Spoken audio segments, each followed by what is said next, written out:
Hello, everyone. So basically, I'm Dr. Fateen. I'm a graduate from Punjab Medical College. At that time, it was Punjab Medical College from 2015.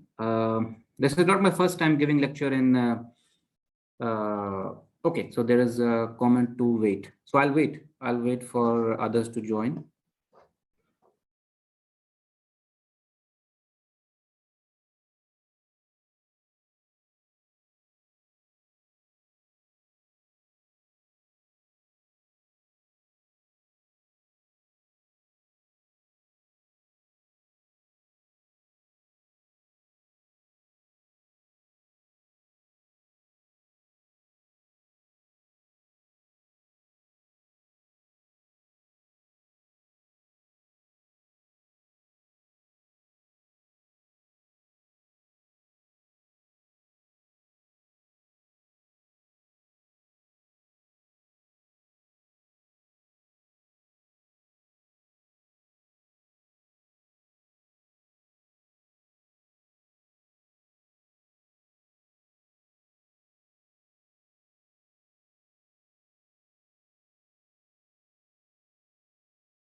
So I'm going to start now because we are already, I think, above the time, 6 minutes above the time. So if is my screen being shared?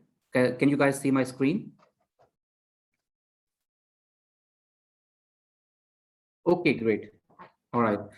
Okay, so everyone, so I'm Dr. Fateen. I'm a fourth year resident in internal medicine here in Qatar. I'm working in one of the US trained institutes. Other than that, I've recently started my MPH from King's College London. This is my first year doing that. So basically, why was the need for this session? Actually, the reason was that this is something I think is inevitable now for all the graduates, postgraduate students. It is very important, in my opinion, to learn research. At least if you don't want to do it, if you don't want to find your career in research, then at least you have to learn. I think it's very important. And we will share throughout this lecture that why it is that important.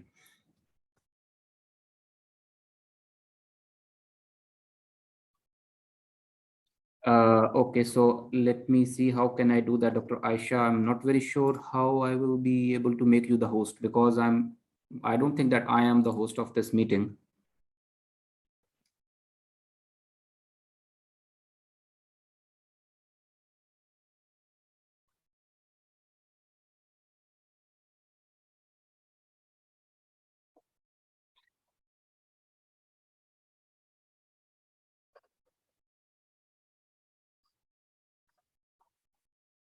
Okay.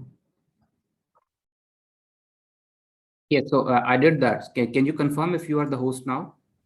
Yes, sir. I am the host now. Thank you so much. Okay, okay. I'm sorry, I didn't know that that I'm the one hosting now. Okay, all right. So basically, this is an idea from Dr. Sumera. I have already experienced working with her. She was my teacher at one point, and she always is, of course. Previously, I gave one lecture 2 years ago, I think, and that was on career counseling. At that time, I was not involved in research, so I also did not know. Like, to be very honest, like all the students and graduates from Punjab Medical College and different public colleges of Pakistan, we are not that much abreast with the clinical research. The reason is that partly on our behalf that we are not ourselves motivated or interested, but there is another reason that there is no guidance, let alone the fact that there are no like facilities if we compare to modern world. But I don't think that that is a hurdle. That is not a hurdle at all, and we will learn throughout this lecture why it is not a hurdle. So what we are going to do is that this will be a series of lectures. It is not going to be just one lecture and then finished. No, this will be a series of lecture in which we will learn how to do research from a perspective of a junior researcher. So I don't think that I'm any way close to be a senior researcher. The lectures and the courses that senior researchers give, they're very, very beneficial. But I think that at our level, someone from us is better able to understand the difficulties that we face as junior researchers or amateur researchers, what difficulties we have. So we will try to isolate those difficulties and solve them, find solutions, and then make a group which can learn and apply research. So it will not be just learning, it will be application of research, which means that throughout these lectures, we will make groups of dedicated people who are interested in publishing, and then we will publish together. This will be the ultimate goal. So I'll start now. I'll just start my presentation now. So first of all, this is $1 million question. Why do you want to do clinical research? Like this, there can be 100 answers and every answer can be correct. And they can be like 100 degrees apart from each other.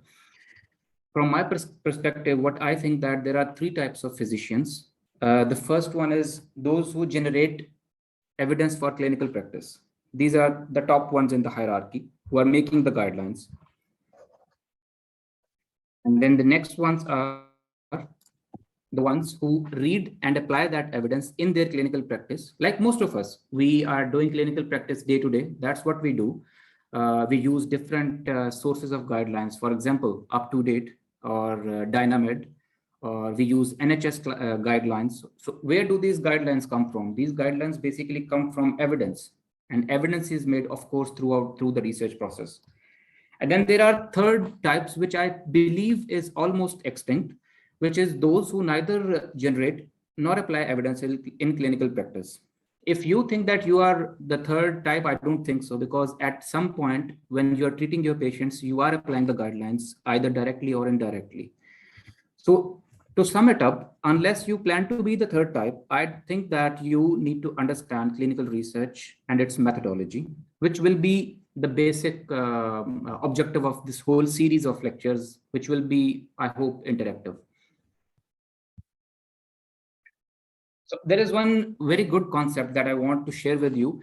I think that most of you already will be aware of this concept of evidence-based management. This EBM is a terminology which is increasingly being used, especially in the academic institutes. When you go anywhere in big academic institutes, for example, let's say in Pakistan also, there are many academic institutes, Faisalabad Medical University, other universities, Aga Khan, Shaukat Khanum. This term is making its place in academic teaching. What is EBM is basically it's a mixture of 3 main things on which the whole medicine stands. The first thing is, of course, clinical expertise, which we learn through our practice. The second thing is, as you can see here, patient values and preferences. And the third thing is research evidence. So this point here is EBM, evidence-based medicine. So if you do not know this part, research evidence, if you take it out, you cannot practice evidence-based management. And trust me, I have learned through experience that evidence-based management is the future. And if you want to survive in big academic institutes, you have to practice or at least know about EBM. So,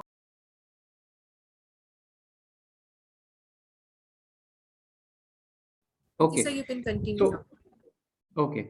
So just like me, I think one of the reasons that researchers or junior like doctors, they want to research, to be included in research or start their journey of research is for one motive only, which is to better their CV.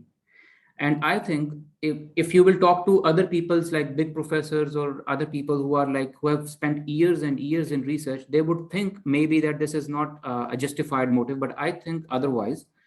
I think that objective to start research can be anything, and this is a very valid and justified motive. Once you dig into the process and do research, you will surely find your way either in or out of it. And the next thing, obviously, which I have also learned through different courses, is that you have to learn before applying. If you start your journey of research by finding people who are doing research already and you just ask them to join you in their team, this obviously this can be done, but after 1 or 2 publications, you will feel that you are not learning. The reason is that you have not either taken sufficient courses or you will be only fixed to one part. For example, if people are senior researchers are including you in their research projects, and you are, let's say you are doing data collection. You are doing data collection for one project, then the next project, then the next project. The only thing you will learn is data collection. You will not know the process in and out, that how did the research start and how did it culminate into a full publication. Which is why I think that if you would take some basic courses, which I will share, there are many online courses, good ones, which are either free or with a minimal fee. I think they will help you a lot in applying the research, whatever type of research you want to do. We will discuss, there are various types of researches that you can do, the designs, I mean. So of course, there are like thousands of benefits of doing clinical research and learning clinical research through courses and dedicated lectures. But there are few points that I would like to highlight. First of all, you will be more confident when starting your first project, and the process will be less frustrating for you if you know that what you are doing. This is one of the main things. And the second thing is that international researchers will be more comfortable in adding you to their teams. I will tell you how you can approach these people. It's very simple. And the next thing and the most important thing is that it will improve your own critical thinking and analytical skills. This is, I think, by far the biggest advantage you can get from research courses. This is one of the examples that I would like to share. Like, this is one of my colleagues who is in LinkedIn, and he has shared his message. He basically is looking for a research assistant to help with some of the research papers. And this guy, he is actually a big researcher. He is the editor of one of the very famous publishers, Frontiers Public Health.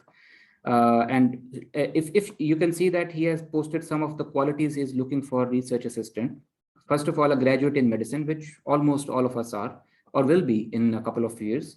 Published a few papers internationally as first or corresponding author. This is something that we can do through this series. And then have a basic to intermediate understanding of biostatistics. This is very important, and this is not difficult at all if you have the right guidance with you. And lastly, and most importantly, they have to be interested. This is very important. So this guy, he is doing his research in mental health or sexual reproductive health. So he wants someone who is interested in that particular point. Why do you need to be interested is because you need to understand that the process of research, I would not call it frustrating, but it is time consuming. It takes time. You have to go back again and again into the same thing. If your role is, for example, let's say writing the manuscript. So for me, it takes me at least 6 or 7 times refining my own manuscript before I'm able to submit. When I submit, it doesn't necessarily be accepted in the first journal. So you always have to reformat to the next journal. So it might be time consuming and sometimes frustrating, but if you are interested in it, it will be done for sure. So this lecture basically is just an introduction of what we are going to do. So I have created a scheme, which I think will be suitable, but of course it will be open to comments from your side and suggestions that how do you want this lecture series to go. So what I think that the first lecture which we are doing now is introduction to research. So we will just do a basic introduction. What is research? Why research? And where and how can we do that? And the next thing, the first thing and the most important thing before the study designs, which study design you want to choose, is how to do literature search. This term looks like it is easy and it is simple, but trust me, if you do not know how to do a systematic literature search, you will miss many important articles, and this will decrease the quality of publication that you are going to do, no matter if it is a case report or all the way up to a clinical trial. So we will inshallah learn this through 1 or 2 series of lectures. The next thing will be how to write a case report. This is the most basic kind of research that you can do. So we will learn that in 1 or 2 lectures, whatever it takes. And then it will be how to write a systematic review. This we will learn also. How to write a study protocol. So study protocol is something that you need to write for almost all kinds of research designs. Be it a systematic review, be it a meta-analysis, be it a retrospective or a prospective observational study, or even a clinical trial. So we will learn basics of that in 1 or 2 lectures, whatever it takes. And then we will learn how to conduct a retrospective study. The next thing that I've thought would be beneficial is how to select a suitable journal. this is also a very, very important task when you are done with your manuscript writing and you want to publish it. So you have to select a suitable journal. Another very important thing that I think most of us kind of ignore it throughout our research journey is how to become a peer reviewer. I think it's very important. It has helped me improve the quality of my own publications. And also this is a kind of a way to give back to the community of researchers that you peer review articles of your colleagues. So we will learn that how we can do that and how we can ask the journals to send their articles to us to peer review them. And then we will learn how to improve our statistical skills. We will just learn basics of some statistical tests and how to perform them and how to interpret them. Then we will also dedicate 1 or 2 lectures on how to improve scientific writing. This I have kept far because before that, I think that other aspects, if we are able to grasp at least 80% of these aspects, this part will become easier for us. Then the next thing is we will finalize a group of researchers to formulate a research team.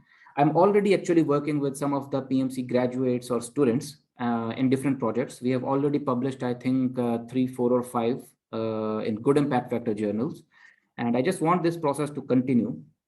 So we will form a team and then we will continue research in progress meetings, which is like we will discuss our research projects, say monthly, bi-monthly, or every 14 days, we will have these meetings so that the interest is not lost and it's not like gone in vain.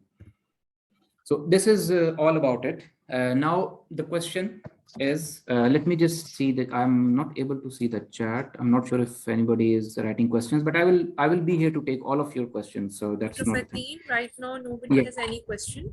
If they have any question, great. I will convey it to you. Thank you so much. Okay, so you can stop me in between, or we can do it at the end. It's up to you. I don't mind anyway, in either way. I think if someone has a very pertinent question in between, I will ask you in between the session, or let's see, we will have a proper question answer session at the end of this. Great. Thank you.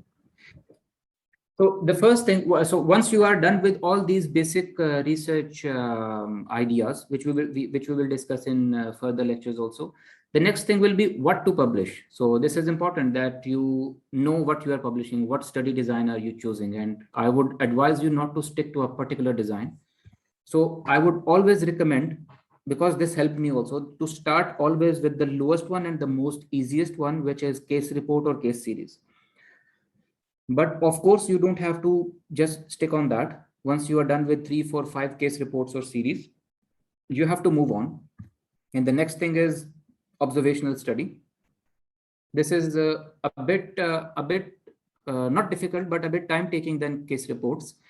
But it's more fruitful, of course. It's something original that you are giving to the research community, original data.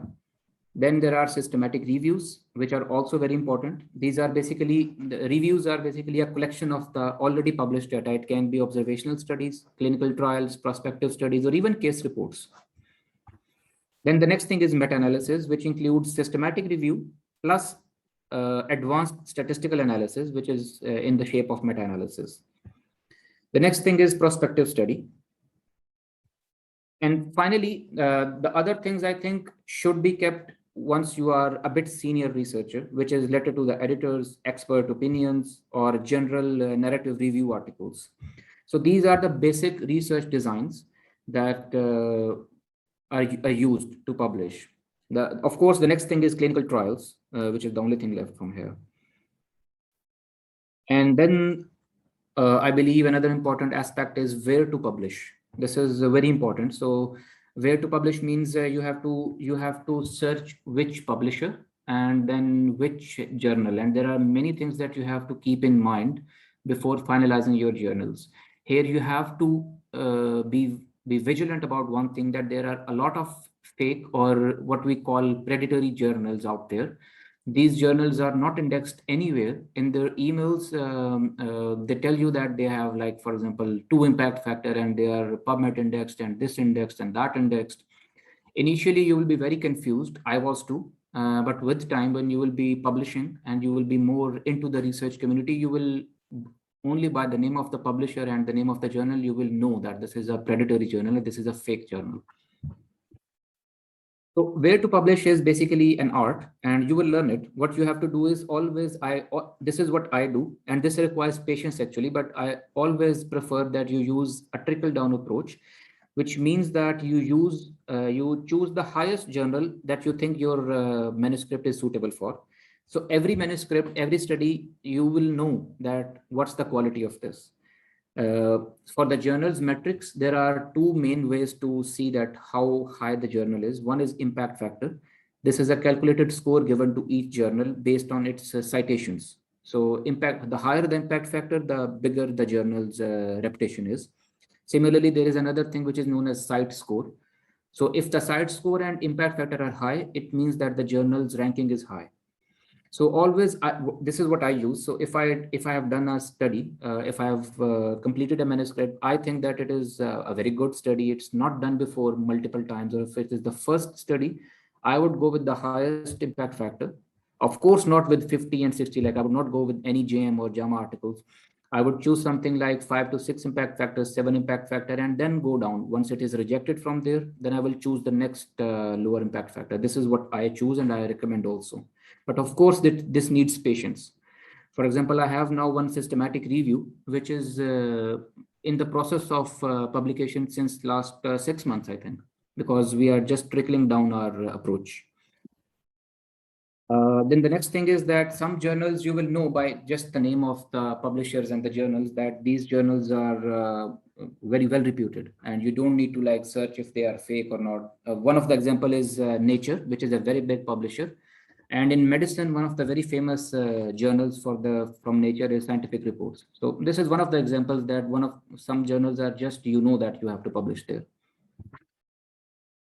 The next thing is that some journals, although they are extremely influential, but they are not well known to junior researchers.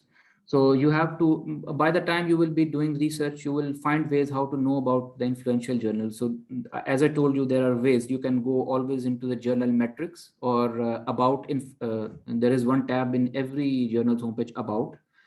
There you can see what is the impact factor of the journal and what is the society the journal is associated with. This will give you a hint that if the journal is influential or not. And of course, always check the publisher of the journal. What is the publisher? Some of the very commonly known and good publishers are Nature, Dr. Elsevier, Wiley. Yeah, sorry. Dr. Iqbal wants to have a question. Can I take the question from him? Yes, sure. He is my colleague.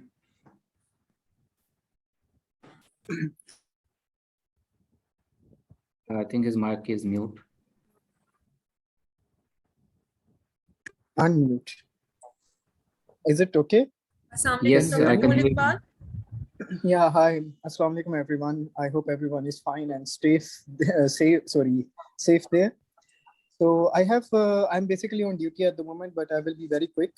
I want to ask that Dr. Fateen, first of all, congratulations on such a very nice and elaborative presentation on research, which is basically, I believe, is the requirement for everyone, wherever they are living, regardless of the country situation, regardless of anything. This is something we need in our field, and this is something a star on your career as well. So my question is basically, as we are talking about publishing in a journal, so when we select a journal, there are some limitations regarding the payment as well. So I don't know like how we can address this, or is there any option in such countries? For example, here in my institute, there are some bodies which basically fund your article, because it's not like they are funding it, they are just paying the publishing charges to help you proceed through the for your studies. But in other countries, is there any way we can address this situation? Or I'm not sure, like I was thinking, if we are publishing or we are proceeding in Pakistan, so how we can address the payment issues, or is there anybody, anyone aware about that can help for the publishing fee or anything? Okay. Thank you. This is actually a very important question, and this is something that I was already intending to discuss. Because as Dr. Poole already mentioned, that in some places it is one of the limitations for researchers to continue their research journey. But luckily, there are some ways to tackle this thing. One of them is that if you get involved with international researchers, like those in UK, US, even in Qatar, and other parts of the country where there are big academic institutes which support research, they all have their own institutions which will fund your research. For example, if you are doing some research project with someone who is working in NHS in UK, NHS basically, if the corresponding author is from NHS, the team can be from anywhere. He can ask for the funding from the British Medical Journal. This is one way. So there are different organizations which support researchers, and the corresponding author needs to be from that institute. Other authors and the team can be from anywhere. So this is how, if you are involved in international research team, you can like surpass this issue. Now, if you have a team which is solely from Pakistan, let's say 4 or 5 or 6 graduates from Faisalabad Medical University, they have conducted a research and they want to publish it in a good journal. Luckily, there is still a way. There are two ways. First of all, what you can do is, if you don't want your article to be open access, which means that if you don't want it to be freely available to others, you can still publish without paying anything. Article processing charges are basically not for publishing, but for making the publication free for others. If you want to make your publication free for others, even then there is a way. I will give you an example of very famous publisher, which is known as BMC, Biomed Central.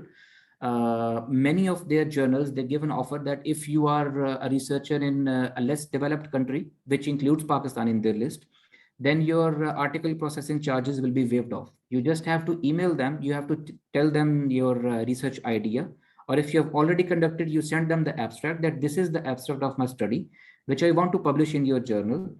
We are the authors from, let's say, Faisalabad Medical University, and we fall in your guidelines of less developed countries. So we want this to be waived from the article processing charges, and they do that. This is how you can tackle this issue.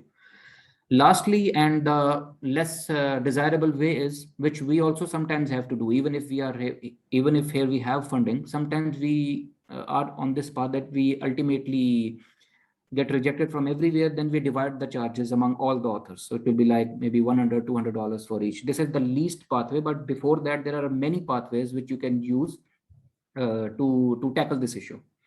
I hope that answered the question. Yeah, thank you so much. It really covers all the aspects which I wanted to ask. Thank you. Okay, so we'll continue.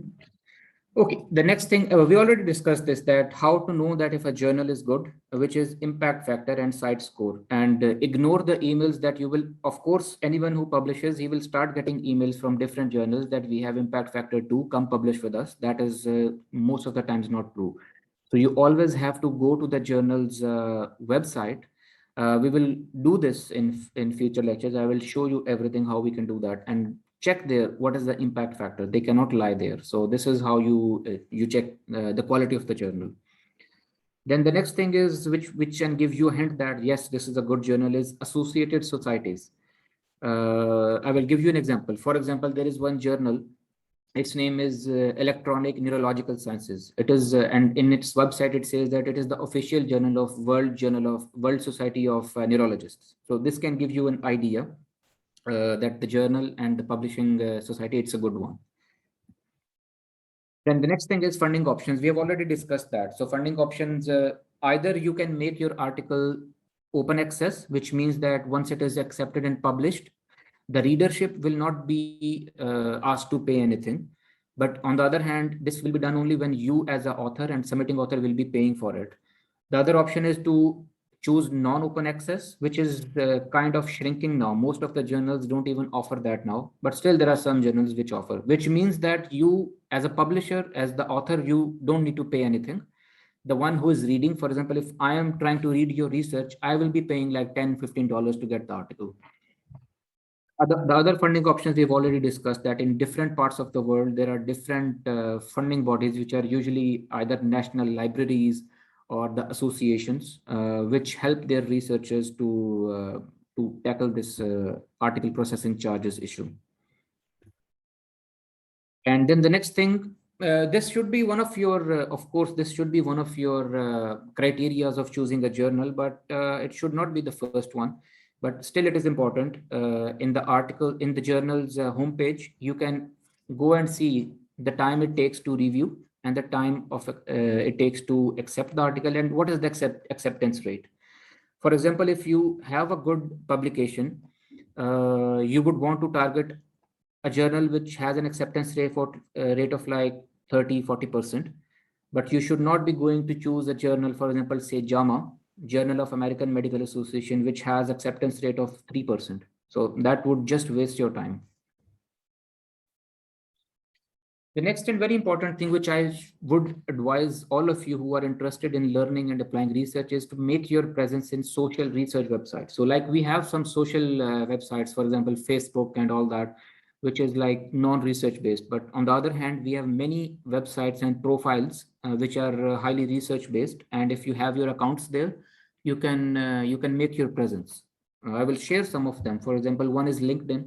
LinkedIn, if you continue your research process and you are publishing your research in LinkedIn, it will become for you a social research page.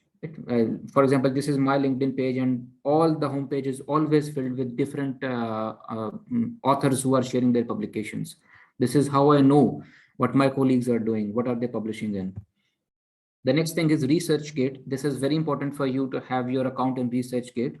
ResearchGate, basically, it gives you your own profile, which will give you a point scoring system, and others will know that where you are in your research. It will also capture your citations and all your research projects. Other than that, it gives you in your homepage different newly published researches from others based on your own interest. So it is very good to have a presence in ResearchGate. Then there is Publons. Publons is another very important social website that you should be a part of. One of the biggest advantages, among others, that I have benefited from Publons is that it gives you a lot of free research courses, mainly in how to do peer review. I would advise you all to make your profile here, register on Publons, and do these courses. Do not do them just for the sake of peer reviewership, but once you do this course, and you will know how the reviewers are basically looking at the manuscripts. Indirectly, this will give you an idea on how you will write your own manuscript. So it's very beneficial. The other thing is that in Publons, once you are starting to get reviews from the journals, for example, there is a journal, Scientific Reports. It has emailed you that, okay, doctor, you are one of the reviewers for this article. If you agree, please accept this review. Once you agree to review it, and you review their article, you can put it in your Publons and it will appear there. Once it appears there, then it is an exponential process. Then you will start getting review requests from other journals also. So this will build up your review profile.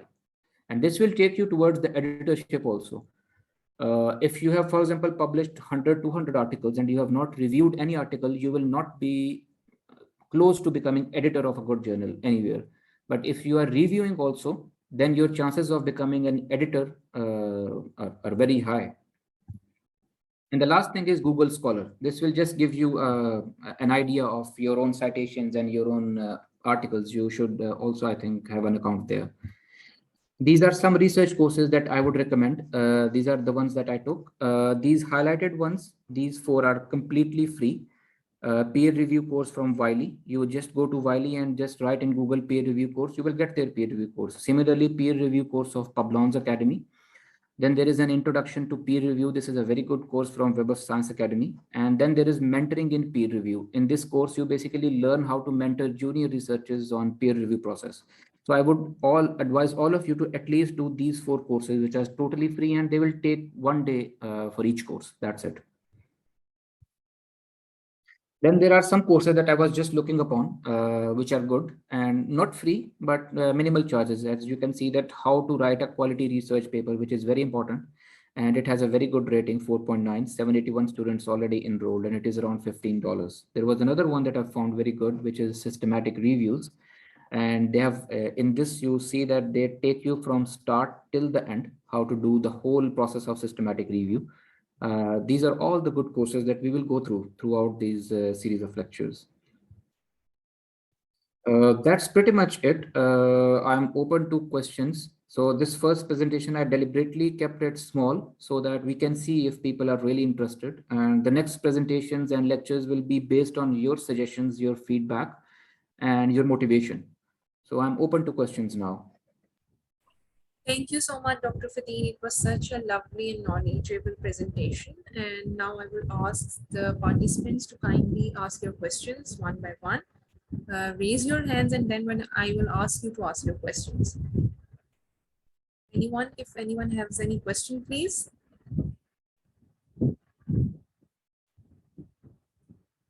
But sir, I must say it was very informative and I enjoyed it very much.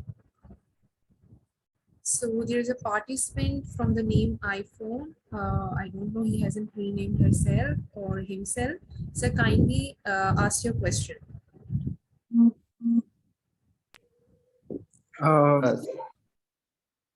You're muted. Sorry, you're muted. Can you hear me now? Sorry, actually there was a noise in the background. Yes, sir, you are audible now. Kindly introduce yourself and then ask your question. Thank you, sir, very much. Okay, so my name is Dr. Pulik Bal. So I'm also from the Institute of Hamad Medical Corporation, and I'm working as a critical care fellow in medical department. So you can say this is MICU, Medicine Critical Care. So basically, I'm also a part of research committee here. Just like Fateen, Fateen knows me quite well. We are working together in various projects and have worked before as well. Apart from that, I'm also a part of medical council representative at my institute, which deals with various aspects from my institute, such as quality projects, research, social well-being, and how to improve overall environment in the corporate. So I'm a part of that that committee as well. So basically, I joined this lecture of Dr. Fateen because I totally believe that he has contributed to the research massively, and he's quite known in our institute for his work. And he has struggled a lot. So I would just add to his presentation few things. That first of all, research basically helps you whenever you are persistent to it, you give your best, and you continues on this path. It's not one day job, it's not 1 month's job, it's not 1 year job. It's something that you have to continue to have a fruit at the end. Apart from that, there will be limitations in your in your area, in your institute, wherever you belong, but work as a team and ask your seniors and ask your colleagues who are already in it for further help. And this is something I just want to add on the top of this presentation, that it needs consistency and never ever, follow someone else. Someone else in a mean, like if someone is doing research and he has done a lot of projects, a lot of, you can say articles, you have to balance yourself with your other goals as well. So hopefully I have just spoken to be a part of this presentation so we can work together and help our students, help our university to grow more and to follow the paths of research and other things as well to help them in their career. Thank you. Yes, thank you very much. You actually highlighted a good point, which I actually forgot to mention, which is that, of course, you have to be persistent. You have to be patient and persistent. What I recommend others and what I do myself also is to not overburden yourself. If you can spare every day, even 15 minutes, I think that is enough for you to have a good publication career. This would be my advice. Thank you. Thank you so much, Dr. Pool. Sir, there are 2 more questions and they're asking about the next session. when will be the next session, and they have enjoyed the session very much. They are appreciating your presentation style and everything. So basically, people are asking about the next presentation on this session. Yes, thank you very much. I'm really sorry that I don't know why, because of this interface, I'm not able to see chats. But anyways, what I initially discussed with Dr. Sumera was that we should make it at least once monthly. But if others think and they're more interested, we can make it even by like every 14 days. I'm fine with that too. It's up to you. But my initial thinking was every month. I think we can start with every month, and we can see if we are like not achieving what we want to, we can make it twice monthly. This is, I think, at least what we can do. Sure, sir. Now I would like to invite a very important personality, my mentor, one of my teachers. He's a great support to me, Dr. Sumera Ehsan. She is with us, and I would like her to share her thoughts on this and share her experience. Madam, kindly share your experience with us. Thank you so much, Dr. Aisha. Fateen, it was a fabulous session, and I'm so proud of you. Seeing you growing, maturing, and attaining heights of your career. Fateen has been the alumni of PMCG, and he has been very kind and helping hand for his juniors. He's not that kind of person who wanted everything for himself. Actually, wherever he went, he tried to share it with all his juniors. So this was again his initiative. He has contacted the department that he wants to run and share his learning with the juniors and the fellows so that we can also grow along with him. So thank you so much, Dr. Fateen Ata. You are a pride of PMC, and we being the teachers are so proud of you. I think initially we should take it once a month scene, and the dedicated students who would be working on their research projects would finally join us, and then gradually we will take them to the publication thing as we have earlier discussed. So let's keep it once in a month. It could be every third week of the month according to your availability, and we will inshallah keep publishing and advertising well before time so that people could spare their time. And I'm very thankful to the participants as well, because the interest in research is actually growing and students are eager to learn.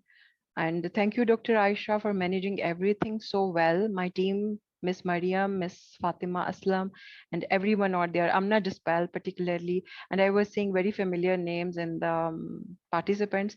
So thank you so much, everyone. We will keep you posting, and we will try that we could make this recording available to all of you if you want to get something in detail later on. Last concluding words from Fateen, and then we will close, inshallah. Thank you, Ji. Very pleasant good evening to all of you. Assalamu alaikum. Thank you so Thank much, you very Dr. much, So Dr. much. Sumera. Dr. Sumera, Dr. Thank Fateen, you. now please say something. Yes, thank you very much, Dr. Sumera. I'm actually, it's my honor and my pleasure that I have this platform just because of you, to communicate and to discuss with others what I'm learning. I'm also in the process of learning. And I think that if we have these platforms, just like medical education department, we can all learn from each other. And this will be a very, very good and very unique initiative, which I don't think that will be available in other institutes, at least not all of them. So inshallah, we'll start, as you said, once monthly, and we'll take it from there, inshallah. We will soon finalize the schedule of our next lecture, what will be the content and when it will be. And inshallah, we'll hope that we have at least the same audience or even more. That's the target, inshallah. Thank you very much for all to join. Inshallah, sir. Thank you so much. Thank you, Dr. Sumera. Thank you, Dr. Fateen, for your time, and both of you for your time. Basically, your expertise you have shared to all the participants who have enjoyed. I hope they have enjoyed this session. And may Allah bless us all. Good luck and best wishes to all of you. See you all very soon. Thank you so much. Allah Hafiz. Thank you. Thank you. Thank you so much.